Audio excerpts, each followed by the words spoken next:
ഇതാണോ ഗഫൂറിന്റെ ചായക്കട? സാർ, സാറെന്താ ഇവിടെ? നിങ്ങള്? ഞാൻ സരസ്വതി വിലാസ സ്കൂളിലെ കുഞ്ഞിക്കണ്ണ മാഷ്. കഴിഞ്ഞ ആഴ്ച ഞാൻ ഓഫീസിൽ വന്നിരുന്നു. ഗഫൂറെ, നല്ല അസലായിട്ടൊരു ചായ എടുക്ക്. സാർ ഇങ്ങോട്ട് കയറിയിരുന്നാട്ടെ. ചായ വേണ്ട, എനിക്ക് നിങ്ങളുടെ സ്കൂളിൽ പുതുതായിട്ട് ചേരാൻ വന്ന ഗോകുലകൃഷ്ണ മാഷ്. സാർ, ഞാൻ റെക്കമെൻഡ് ചെയ്യണമെന്ന് കരുതരുത്. മാനേജറോട് സാറ് പറഞ്ഞാൽ കേൾക്കും. ആ മാഷ് ഇവിടെ കിടന്ന് നട്ടം തിരിയാണ് സാർ. അയാളിപ്പോ എവിടെ ഉണ്ട്? ഞാൻ ഇപ്പൊ വിളിക്കാം സാർ.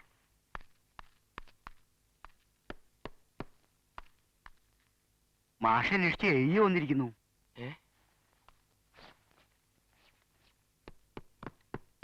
നമസ്കാരം സാർ. സാർ, സ്വന്തം മകളെ നിയന്ത്രിക്കാൻ കഴിവില്ലാത്തൊരച്ഛന് മറ്റൊരാളെ ചോദ്യം ചെയ്യാൻ അവകാശമില്ലെന്നറിയാം. പക്ഷെ എനിക്ക് ഈ ലോകത്തോട് മാത്രമേ ഉള്ളൂ. ഇന്നലെ ആദ്യമായിട്ട് എനിക്ക് അവിടെ തല്ലേണ്ടി വന്നു. ദേഷ്യം പിടിച്ചിട്ടായിരിക്കും അവള് വീട്ടിൽ നിന്ന് ഇറങ്ങിപ്പോയി. പല സ്ഥലത്തും അന്വേഷിച്ചു. മറ്റു കാര്യങ്ങളൊന്നും ഞാൻ പറയുന്നില്ല. അവൾ ഇങ്ങോട്ടൊക്കെ വരാറുണ്ടെന്ന് അറിയാൻ കഴിയും. ഒരിക്കൽ വന്നിരുന്നു, പക്ഷേ ഇന്നലെ ഇവിടെ വന്നില്ല. ഇല്ല സർ, ചിലപ്പോ ഏതെങ്കിലും കൂട്ടുകാരികളുടെ വീട്ടിൽ. ഇവിടെ വന്നോ ഇല്ലയോ എന്നാണ് ചോദിച്ചത്. നിങ്ങൾ പത്രത്തിലൊരു പരസ്യം കൊടുക്കേ, മോളെ കാണാനില്ല, കണ്ടു കിട്ടുന്നവർക്ക് തക്കതായ പ്രതിഫലം കൊടുക്കുമെന്ന്.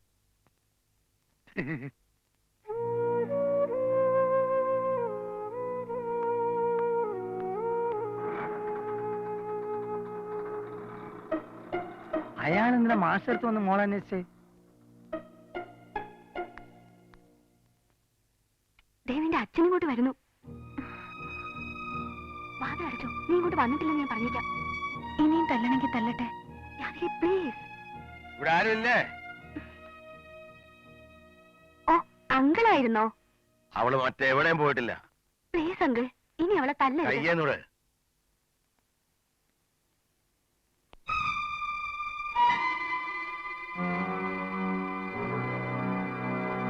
രാത്രി ഫോൺ ചെയ്തപ്പോ എന്നോട് നുണ പറഞ്ഞല്ലേ?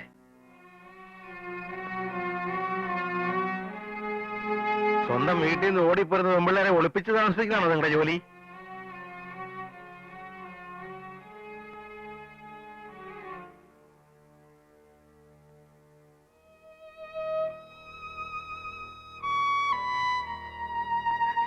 ഞാൻ പ്രതീക്ഷിച്ചതിൽ കൂടുതൽ എന്റെ മോള് വളർന്നിരിക്കുന്നു. സ്വന്തമായി തീരുമാനമെടുക്കാനുള്ള പ്രാപ്തി വന്നിരിക്കുന്നു. ഇനി നിനക്കൊരു അച്ഛന്റെ ആവശ്യമില്ല. ഞാൻ വെറും വിട്ടി. ഇന്നലെ രാത്രി നിന്നെ കാണാതായപ്പം മുതല് മാനസികമായി ഞാൻ ആകെ തകർന്നു. ആ തകർച്ചയുടെ ആഴം നിനക്കിപ്പം മനസ്സിലായില്ല. നിനക്കൊരു കുഞ്ഞുണ്ടാവണം. ആ കുഞ്ഞ് നിന്നോട് ഇതുപോലെ പെരുമാറണം. അപ്പോഴേ മനസ്സിലാവും.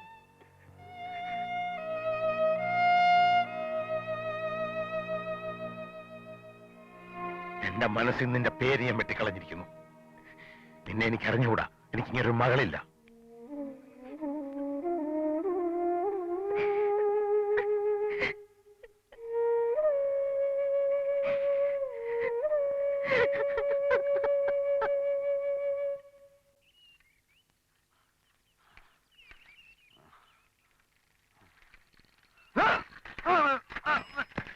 അയ്യോ, എന്താ ചെയ്യ?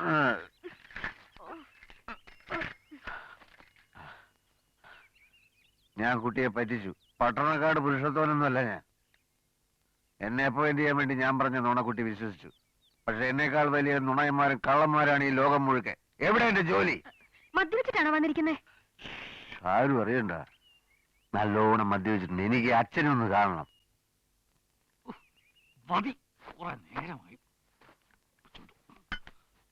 കോടതി വിധി അനുസരിച്ച് ഗോകുലകൃഷ്ണ മാഷിന്റെ സമ്മതമില്ലാതെ മറ്റാരെ സ്കൂളിൽ ചേർക്കാൻ പറ്റില്ല. ആര് പറഞ്ഞു? കോടതി എന്ന് പറയുന്നത് ഒരു ചട്ടയുടെ മാത്രമല്ലല്ലോ. ഇഞ്ചക്ഷൻ നീക്കാൻ ഞാൻ കോടതിയിൽ പെറ്റീഷൻ കൊടുത്തു കഴിഞ്ഞു. ഓ, ഒരു പെറ്റീഷൻ. അച്ഛന്റെ പണത്തിനോടുള്ള ആർത്തി അതിനെല്ലാത്തിനും കാരണം. സ്കൂളിൽ ചേർക്കാന്ന് പറഞ്ഞ് 4 ലക്ഷം മേടിച്ച് അലമാരി വെച്ച് പൂട്ടിയിട്ടല്ല കോടതിയിൽ പോണ്ടത്. ആദ്യം ആ മനുഷ്യന്റെ കാശ് തിരിച്ചു കൊടുക്കച്ചാ. ഏത് മനുഷ്യന്റെ? അയാള് പുറത്തു വന്ന് നിപ്പുണ്ട്. എന്താ പക്ഷേ? ഞാനേ കാറ്റ് പോയോ നോക്കുകയായിരുന്നു. ഓറായി. എന്താ മാഷേ, സുഖല്ലേ? ആ, സുഖാണ്. പരമസുഖം. മദ്യപാനത്തിന്റെ ശരിക്കുള്ള സുഖം. ഓഹോ, മദ്യപിക്കുന്നയാളാണല്ലേ? ഇയാളെ പോലൊരാളെ ഞാൻ എങ്ങനെ സ്കൂളിൽ ചേർക്കും? ഏത് സ്കൂൾ? ആരെ ചേർക്കാൻ? കോടതിയിൽ നിന്ന് അനുകൂലമായ വിധി ഉടനെ ഉണ്ടാകുമല്ലോ. കോടതി വിധി. പക്ഷെ എന്റെ വിധി തീരുമാനിച്ചു കഴിഞ്ഞു. സാറിന് അറിയോ ഞാൻ ആദ്യമായി മദ്യപിച്ചത് 86-ൽ TTC പാസ്സായപ്പോഴാ. ഇപ്പൊ മദ്യപിച്ചത് അന്ന് പാസ്സായ TTC കൊണ്ട് ഒരു പ്രയോജനമില്ലെന്ന് തീർച്ചയായപ്പോഴാ. വയസ്സ് കഴിഞ്ഞു, 35 കഴിഞ്ഞു. നിങ്ങളോ കോടതിയെ വിചാരിച്ചാൽ 35 കഴിഞ്ഞാൽ സ്കൂളിൽ ചേർക്കാൻ പറ്റില്ല. മനസ്സിലായോ? മാഷ് എന്തുകൊണ്ട് ഇത് നേരത്തെ പറഞ്ഞില്ല? എന്റെ കയ്യിൽ നിന്ന് അഡ്വാൻസ് വാങ്ങുമ്പോ ഈ സീറ്റിന് മറ്റൊരു അവകാശം ഉണ്ടെന്ന് സാറ് പറഞ്ഞില്ലല്ലോ. എല്ലാം വിറ്റുമുറുക്കി കൊണ്ടുവന്ന രൂപ അലമാരയിൽ വെച്ച് പൂട്ടിയപ്പോഴും സത്യം പറഞ്ഞില്ലല്ലോ. അപ്പോ അറിഞ്ഞുകൊണ്ട് എന്നെ ചതിക്കുകയായിരുന്നു. നിങ്ങൾക്ക് വേണ്ടിയിരുന്ന പണമാണ്. എടുത്തോളൂ, എനിക്ക് ആ പണം വേണ്ട. ആ പണം കൊണ്ട് എനിക്കിനി ഒന്നും ചെയ്യാനില്ല. Good bye.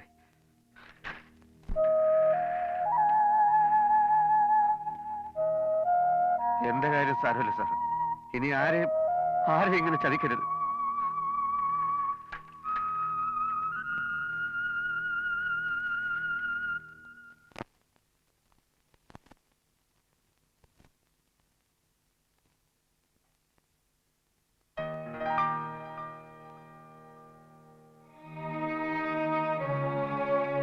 ഇന്നലെ ഞാനിവിടെ വന്നിരുന്നു, കണ്ടില്ല.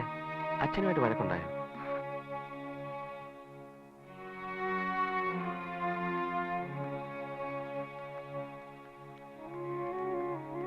ഉണ്ടായോ?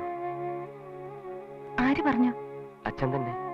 പക്ഷെ കുട്ടിയെ അന്വേഷിച്ച് അദ്ദേഹം എന്റെ അടുത്ത് വന്നത് എന്താണെന്ന് മനസ്സിലായില്ല. ഞാനും നിങ്ങളും തമ്മിൽ എന്തോ കണക്ഷൻ ഉണ്ടെന്ന് അച്ഛനെ ആരോ തെറ്റിദ്ധരിപ്പിച്ചിരിക്കും. അമ്മ മരിച്ചേ പിന്നെ എനിക്കെല്ലാം എന്റെ അച്ഛനായിരുന്നു. പക്ഷേ വാസ്തവം എന്തെന്നറിയാൻ ശ്രമിക്കാതെ ജീവിതത്തിൽ ആദ്യമായി അച്ഛൻ എന്നെ അടിച്ചു. ആ അടി കൊണ്ടത് എന്റെ മുഖത്തല്ല, മനസ്സിലാ.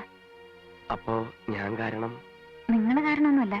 അതെ, പിന്നീട് എന്താണ് ഉണ്ടായത്? ഞാനിപ്പോ എന്റെ കൂട്ടുകാരുടെ വീട്ടിലാ.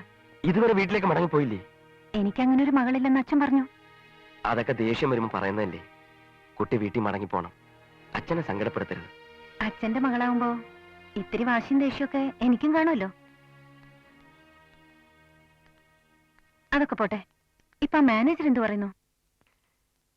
ഞാൻ നാട്ടിലേക്ക് മടങ്ങുകയാണ്. കാരണം? മതിയായി. 4 ലക്ഷം രൂപ മാനേജർക്ക് കോഴ കൊടുത്തയാൾ ജീവിതം തകർന്ന മട്ടിൽ എന്റെ മുന്നിൽ വന്ന് പൊട്ടിക്കരഞ്ഞു. എന്നെ സഹായിക്കാൻ ശ്രമിച്ച കുറ്റത്തിന് കുട്ടിയും അച്ഛനും തമ്മിൽ പിണങ്ങിപ്പിരിഞ്ഞു. വേണ്ട, മറ്റുള്ളവരുടെ ശാപത്തിനിരയാവാൻ ഇനിയും വയ്യ. സർക്കാർ ശമ്പളം എന്ന മിഥ്യ ഞാൻ ഉപേക്ഷിക്കുകയാണ്. യാത്ര ചോദിക്കാനാണ് ഞാൻ വന്നത്. എന്നോട് തോന്നിയ സഹതാപത്തിന് നന്ദി. ഇനി ഒരിക്കലും കുട്ടിയെ ഞാൻ ശല്യപ്പെടുത്താൻ വരില്ല. പോട്ടെ.